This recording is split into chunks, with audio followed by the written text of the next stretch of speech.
welcome back to my channel. I'm your host Miss KK and this is The Wave, your weekly show on all things money.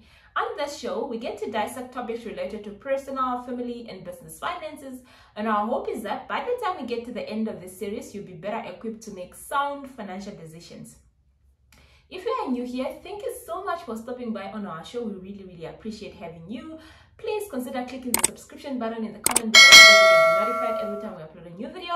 And if you are already a subscriber, thank you so much for your continued support and interaction in the comment below. We really highly appreciate it. I'm excited as we continue in our wedding finance series, and today we are talking about bridal showers. And bridal showers really are actually a new trend in a lot of African countries, or at least that I can remember. Growing up, the weddings I've been to, I've never really heard of bridal showers. I've only started seeing it in more recent years, and it's becoming almost like a mandatory thing with nowadays wedding. If you see a wedding without a bridal shower, people are probably wondering what's wrong with this bride.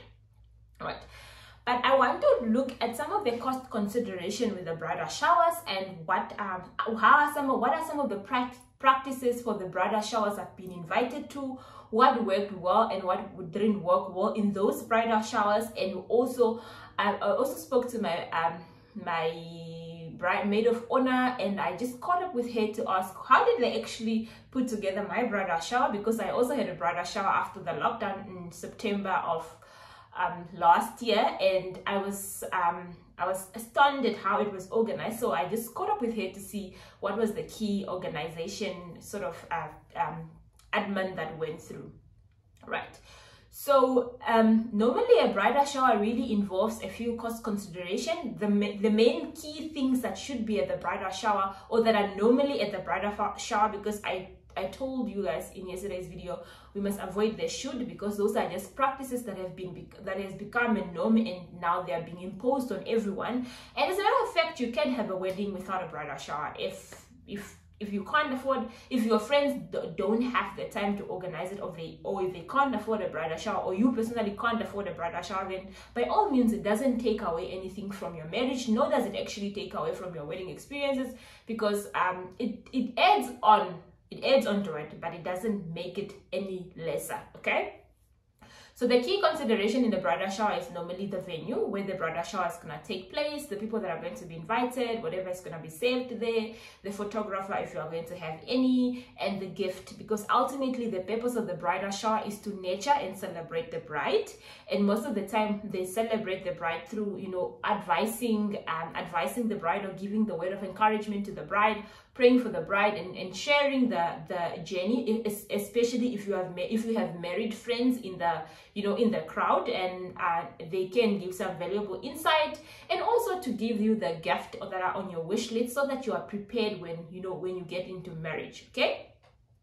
So what typically happens is you would find normal bridal shower, speaking from experiences of the bridal showers I've been invited to, you normally be added into the group. You are told there's a bridal shower for your friend that's getting married. By then you already know there's a wedding, because by then you would have already received a wedding invite.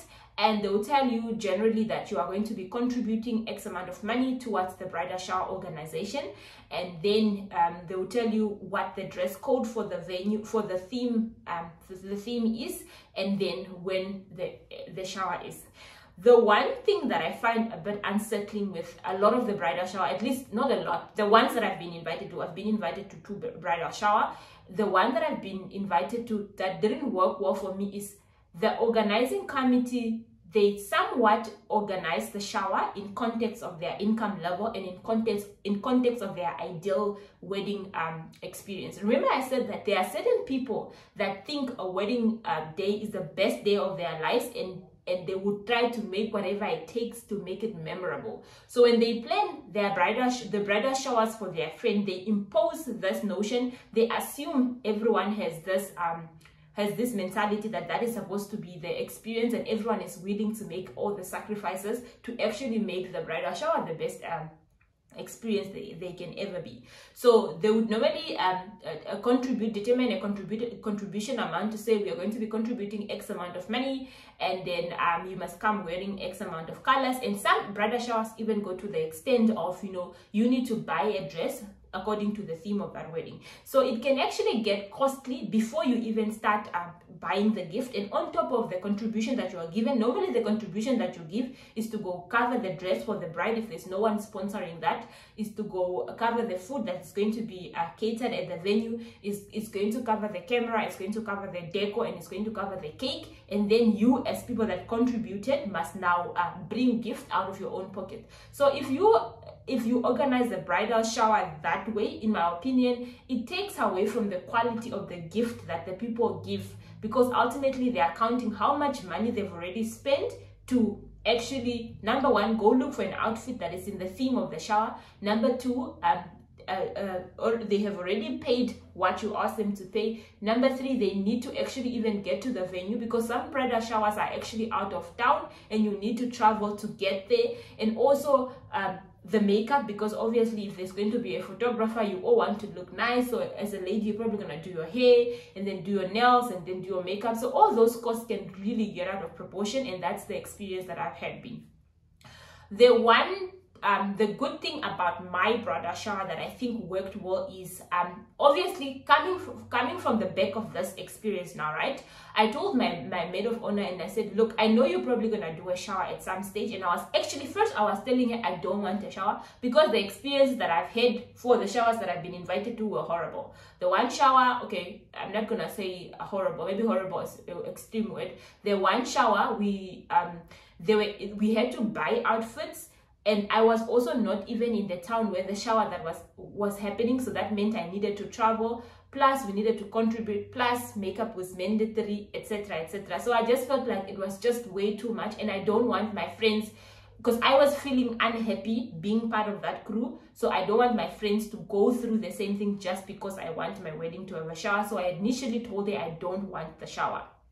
Right, the other shower that I went to happened at a hotel. The hotel was a little bit out of town, so if you were to think about your friends that take taxis to the venue, most probably would have already been thrown off the fact that they need to pay double to get there. Plus, they are wondering, will they find a cab at night or late when they need to return back? So that was the one thing. Plus, there was actually no food at the shower, and it was an expectation that we actually buy food using our own money. So that didn't sit well with me, because I'm thinking, if I'm the host and I'm inviting people to the party, I'm at least expecting to serve them some sort of food to eat. So I wasn't expecting for us to be expected to buy food. So coming off the back of that experience, right, I told my maid of honor I don't want to shower, right?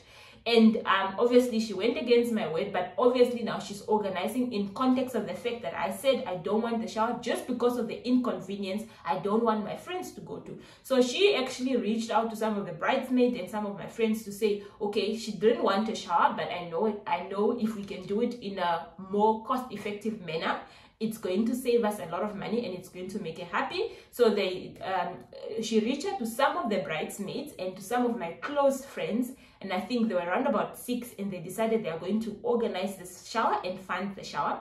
So she said, from looking at what how much was contributed, it was around about 3,000 to get the shower together. So one of the things that they did is, instead of hosting the shower at a particular venue, like maybe us going to a hotel to host the shower, they did it at my cousin's house. So that meant my cousin availed her house and we didn't have to pay for the venue. So that was cost minus cost.